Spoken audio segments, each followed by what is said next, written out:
السلام علیکم، امید کرتا ہوں آپ سب خیریت سے ہوں گے۔ آج 31 دسمبر ہے اور سال کا آخری دن ہے۔ میری اس سال کی آخری ویڈیو ہے، تو چیزیں تو کافی تھیں جس کے اوپر میں آپ کو کچھ چیزیں بتانا چاہتا تھا، خاص طور پہ جو ڈائلاگ کل پرسوں سے شروع ہونے ہیں اور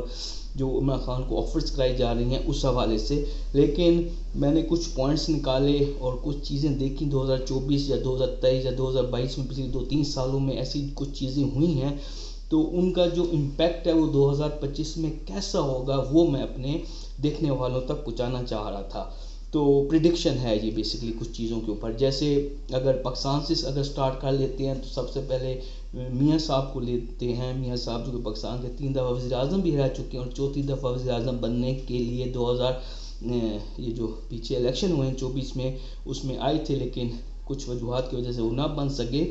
تو میاں نواز شریف جو ہیں وہ اسی طرح چپ رہیں گے، چپ کا روزہ جو انہوں نے رکھا ہوا ہے، جس طرح وہ اچھے بچے بنے ہوئے ہیں اسی طرح 2025 میں بھی وہ اسی طرح نہیں ہوں گے۔ اور جو آپ کی سیم پیج ہے، جو سیم پیج کا ہم ورڈ یوز کرتے ہیں، عمران خان کے دور میں بھی یوز ہوتا رہا، پھر جنرل کیانی اور زرداری جب تھے تب بھی سیم پیج کا بہت زیادہ ورڈ یوز ہوا، رحیل شریف اور نواز شریف تھے سیم پیج کا ورڈ یوز ہوا۔ تو جو یہ سیم پیج ہے یہ ابھی پھٹے گا نہیں، چلتا رہے گا۔ بہت بڑی کوئی تبدیلی یا بہت بڑی کوئی چیز سیاست میں نہ آ جائے تو، لیکن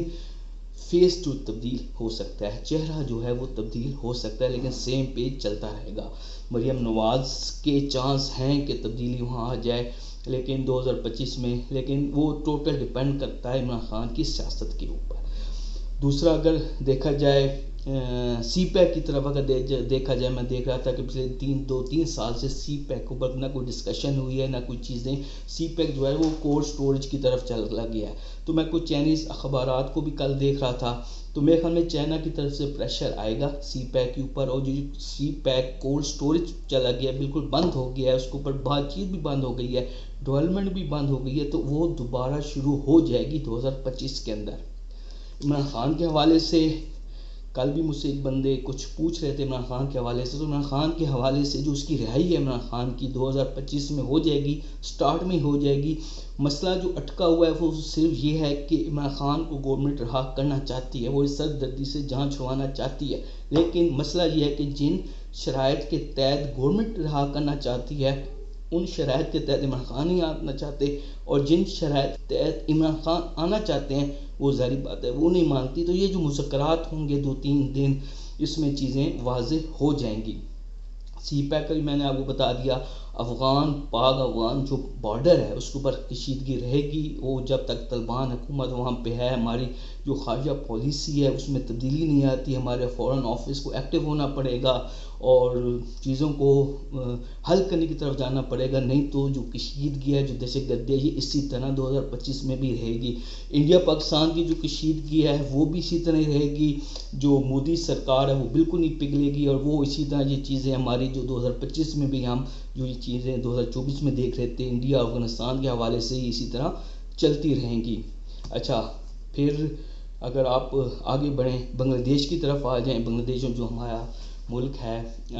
بنگلہ دیش میں آپ نے دیکھا 2024 میں ایک بہت بڑی تبدیلی آئی، سیاسی تبدیلی آئی، لیکن وہاں پہ جو فوج تھی وہ عوام کے ساتھ کھڑی ہو گئی، اور 2025 میں دیکھ رہا ہوں کہ 2025 کے اینڈ میں جا کے مجھے لگتا ہے، بلکہ ان کے وزیر اعظم نے اعلان بھی کیا کہ 2025 کے اینڈ میں الیکشن ہوں گے یا 2026 کے اوائل میں، تو الیکشن ہوں گے اور جو بنگلہ دیش ہے وہ سٹیبل ہو جائے گا، وہ بلکہ ترقی کی طرف جائے گا، بہت اچھا رہے گا 2025 کا ساتھ ان کے لیے۔ جو حسینہ واجد ہیں وہ بھارت کے پاس ہی رہیں گی، بھارت کبھی بھی حسینہ واجد کو بنگلہ دیش کے حوالے نہیں کرے گا۔ باقی رہ جاتی ہے چیزیں جو 26ویں ترمیم اور 27ویں ترمیم کا ایک کھیل چلا۔ 26ویں ترمیم جب بن رہی تھی، جب اپروو ایون دین ہو گئی تھی، تو 27ویں ترمیم کی جو گنج ہے وہ شروع ہو گئی تھی، تو 27ویں ترمیم ابھی نہیں آ رہی، کچھ چیزیں ہیں وہ چل رہی ہیں، وہ میں پہلے بھی کہہ رہا ہوں کہ یعنی کہ 70-80% چیزیں عمران خان کے کوٹ میں اب، تو عمران خان اگر وہ چیزیں کر دیں گے تو 27ویں ترمیم نہیں آئے گی، اگر وہ چیزیں نہ ہوئیں تو پھر 27ویں ترمیم بھی 2025 میں آ سکتی ہے۔ باقی عوام اسی طرح رہے گی، رلے گی، مہنگائی کم ہوگی، ہو رہی ہے مہنگائی کم، تھوڑی سی معیشت کو پروان چڑھے گی، تھوڑا سا بہتر ہوگا معاشی طور پہ، لیکن بوجھ جو عوام پہ، مہنگائی کا بوجھ جو ہے وہ کم ہو جائے گا۔ بشریٰ بی بی کے اریسٹ ہونے کے بھی چانسز ہیں، ڈپینڈ اگین کرتا ہے عمران خان کی چیزوں کے اوپر کہ عمران خان کس طرح پلے کرتے ہیں، لیکن بشریٰ بی بی بھی اریسٹ ہو سکتی ہیں اور اریسٹ ہونے کے بعد دوبارہ جو ہے وہ رہا ہو جائیں گی۔ تو یہ کچھ 4-5 چیزیں تھیں جو انٹرنیشنل نیشنل چیزیں چل رہی تھیں، تو میں پریڈکٹ کر کے بتاؤں۔ ایک چیز رہ گئی ہے ایران کے حوالے سے، تو میں نے بڑا مشکل وسطیٰ کو اسٹڈی کیا، پھر یہ جو شام میں تبدیلی اتنی بڑی آئی ہے، پھر اسرائیل غزہ لڑائی، یہ ساری چیزیں میں پچھلے کچھ دنوں سے اسٹڈی کر رہا تھا۔ تو میرے خیال میں امریکہ اور اسرائیل مل کے ایران کی جو ایٹمی تنصیبات ہیں ان پر حملہ 2025 میں کر سکتا ہے۔ یہ میری پریڈکشن ہے، میری سوچ ہے، غلط بھی ہو سکتی ہے، اللہ نہ کرے ایسا ہو، لیکن 2025 کے اندر اس ٹائپ کی جو کارروائی ہے وہ ہو سکتی ہے۔ تو یہ کچھ چیزیں ایسی ہیں جو میں پریڈکٹ کر رہا ہوں، دیکھتے ہیں یہ چیزیں اس طرح چلتی ہیں کہ نہیں ہوتی، اور اللہ کرے جو نیا سال ہے میرے چاہنے والوں کے لیے، مجھے دیکھنے والوں کے لیے، مجھے فالو کرنے والوں کے لیے کامیابیاں لے کر آئے۔